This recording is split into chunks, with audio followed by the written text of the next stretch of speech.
Hello दोस्तों, नमस्कार। कैसे हैं? आशा करता हूँ बहुत ही अच्छे, ज़बरदस्त, जिंदाबाद होंगे भाई। जैसा कि आप सभी जानते होंगे, बहुत ही अच्छी खुशखबरी ये थी कि 2025 का रेलवे ने कैलेंडर जारी कर ही दिया था।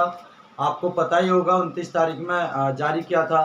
और ये 12 अप्रैल से इसके फॉर्म भी भरने स्टार्ट हो चुके हैं। एएलपी की पहली वैकेंसी जो 2025 का कैलेंडर आया है ना रेलवे का, उसमें 12 अप्रैल से पहली वैकेंसी दे भी दी है एएलपी की, रेलवे एएलपी 2025।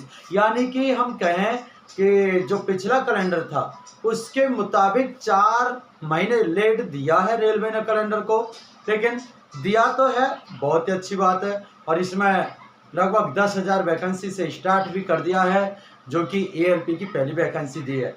वरना पहले क्या था, आरपीएफ वगैरह पहले वैकेंसी मिल आती थी, मतलब पिछले कैलेंडर के अनुसार चले तो एएलपी की पहले वैकेंसी और टेक्नीशियन की वैकेंसी, तब एनटीपीसी वगैरह ये आ रही थी। लेकिन अब की बार ना पहले क्या करा, सबसे पहले एएलपी की ही वैकेंसी दे दिया।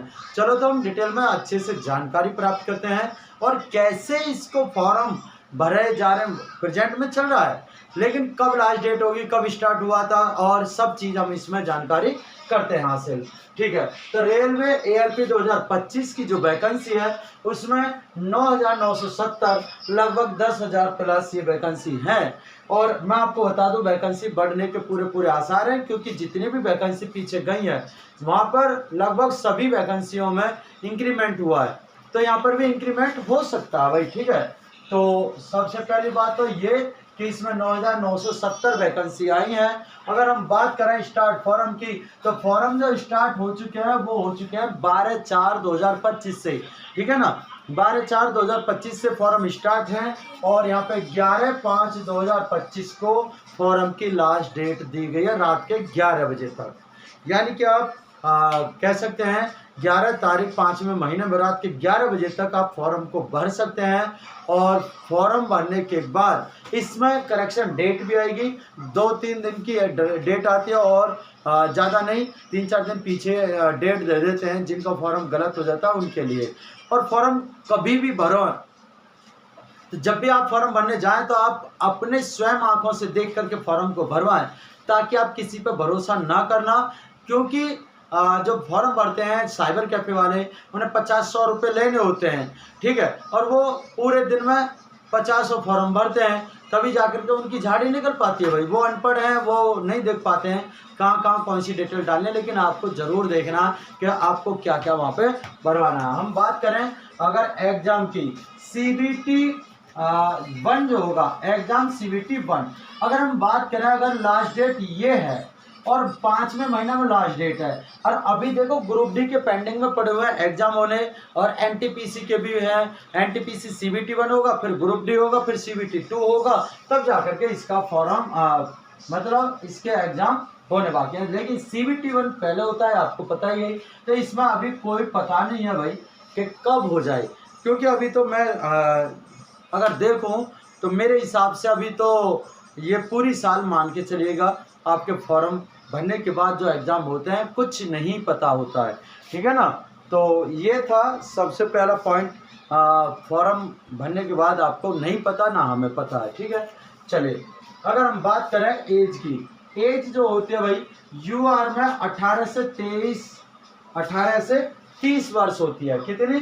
18 से 30 साल की एज होती है यूआर के लिए, और ओबीसी के लिए 18 से 33, SC/ST के लिए 18 से 35, और हैंडीकैप के लिए 18 से 40। तो ये हो जाते भाई मतलब एज क्राइटेरिया। इसमें कोई भी एज का छूट का कोई मतलब नहीं है भाई, किसी को रिलैक्सेशन नहीं मिलेगा। आप कहें कि 1 साल 2 साल की आपको छूट मिले, नहीं मिलेगी भाई। ठीक है, तो इसमें कोई पॉइंट नहीं दिया। अगर क्वालिफिकेशन की बात करें तो क्वालिफिकेशन जो होने वाली है वो 10th प्लस ITI होनी चाहिए, या तो 10th प्लस ITI होनी चाहिए, या फिर डिप्लोमा जो पॉलिटेक्निक वाला होता है वो होना चाहिए, और बीटेक और बीई, बैचलर ऑफ इंजीनियरिंग, ये भी होना चाहिए। वही बीटेक वाला इंजीनियरिंग वाला पॉइंट थी। लेकिन डिप्लोमा में अगर बात करें, इलेक्ट्रिकल, इलेक्ट्रॉनिक्स, मैकेनिकल, इन्हीं को लिया जाता है, इनसे अलग कोई और नहीं लिया जाएगा। ठीक है, आपको ये पता हो गया। ये मैंने आपको बताया कब कब फॉर्म आने वाले हैं, कब से चल रहे हैं मतलब, और कब एग्जाम होगा ये अभी किसी को संभावित नहीं पता भाई। ठीक है। चलिए अगर हम सिलेबस की बात करें भाई, तो सिलेबस जो होगा CBT 1 का सिलेबस मैंने इधर लिखा है और CBT 2 का सिलेबस मैंने इधर लिखा है। तो देखो CBT 1 में क्या होने वाला है, 10 क्वेश्चन जीके और सीए, जीके और सीए यानी जनरल नॉलेज और करंट अफेयर्स इसमें से मिलेंगे, ठीक है। और 20 क्वेश्चन यहाँ पर आएंगे साइंस के, 20 मैथ के होंगे और रीजनिंग के जो होंगे 25 यानी 25, यानी कि रीजनिंग के सबसे अधिक नंबर यहाँ पे मिलेंगे। और जो बच्चा इन तीन को अच्छे से कर लेता है तो यहाँ पे बहुत ही आराम से क्लियर कर जाएगा, क्योंकि जस्ट क्वालिफाई होता है। क्योंकि आप देख पा रहे होंगे यहाँ पे 75 क्वेश्चन है, आप ज्यादा से ज्यादा इसमें 50 क्वेश्चन ले आइए और आपका क्वालिफाई हो जाएगा, ठीक है। अब क्वालिफाई करना है, इसे तो ज्यादा टफ नहीं है क्वालिफाई करना, इससे ज्यादा टफ नहीं होगा क्वालिफाई करना, लेकिन टफ जो हो जाता है वो CBT 2 हो जाता है। जो भी मेरिट बनते हैं CBT 2 से बनते हैं, जो आपकी जॉब लगेगी CBT 2 से ही लगेगी।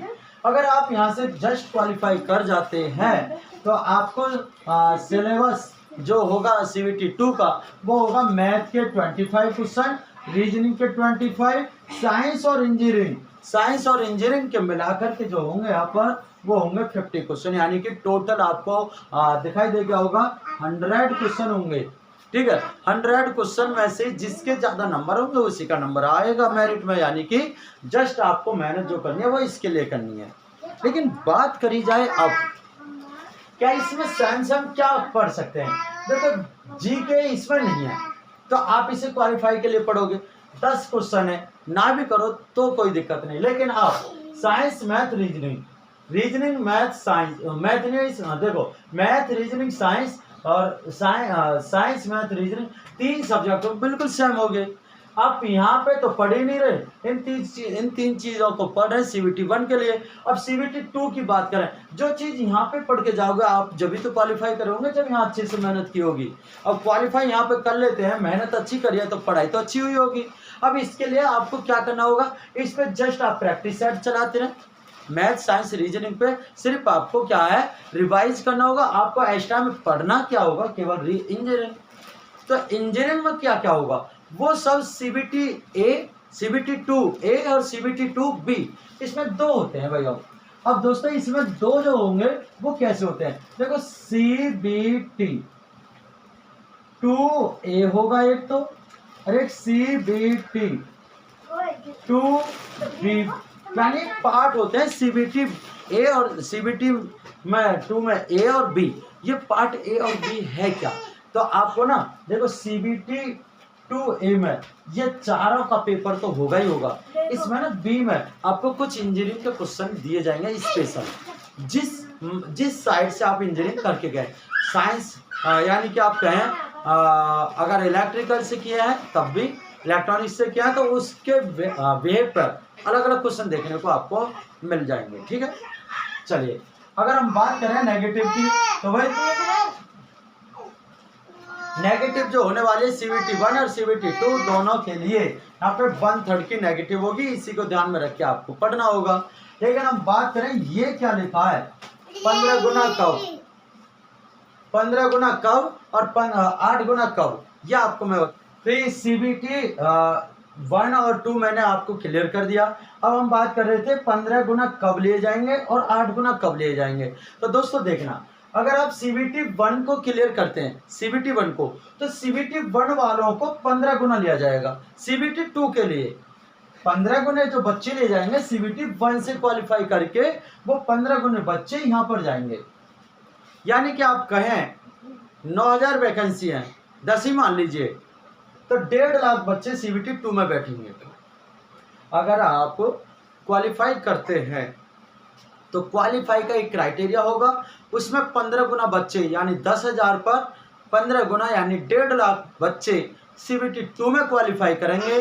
अगर वहाँ पर CBT 2 में क्वालिफाई करते हैं तो वहाँ पे CBT 2A और CBT 2B में जाने के लिए आपको 8 गुना पास करने होंगे CBT 2 के बाद। तो ये था इधर मतलब 8 गुना और 15 गुना का खेल।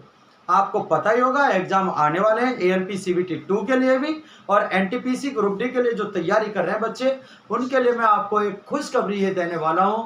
तो दोस्तों आपके लिए मैं लेकर आ रहा हूँ बहुत जल्द ही प्रैक्टिस सेट, यानी कि रीजनिंग, जीके, मैथ और साइंस, चारों का मैं आपको प्रैक्टिस सेट चालू करने वाला हूं बहुत जल्द। और इसके लिए भी मैं बैच लेकर आऊँगा जो कि फ्री ऑफ कॉस्ट होगा। और आपने देखा एक सिंगल सीरीज मैंने चलाई थी, उसमें थोड़ी दिक्कत आई, इसलिए मुझे रोकना पड़ा, बंद करना पड़ा, लेकिन बहुत अच्छा रिस्पांस मिल रहा था उस पर। ठीक है, तो आपको मैं बता दूं कि जब भी बैच चलेगा तो आपको बहुत ही बेहतरीन तरीके से मैं आपको ये क्लियर करा दूंगा भाई। तो आप मुझ पर विश्वास करें। तो मिलते हैं नई वीडियो में, जब तक के लिए बने रहिएगा। जय हिंद, जय Bharat, thank you so much.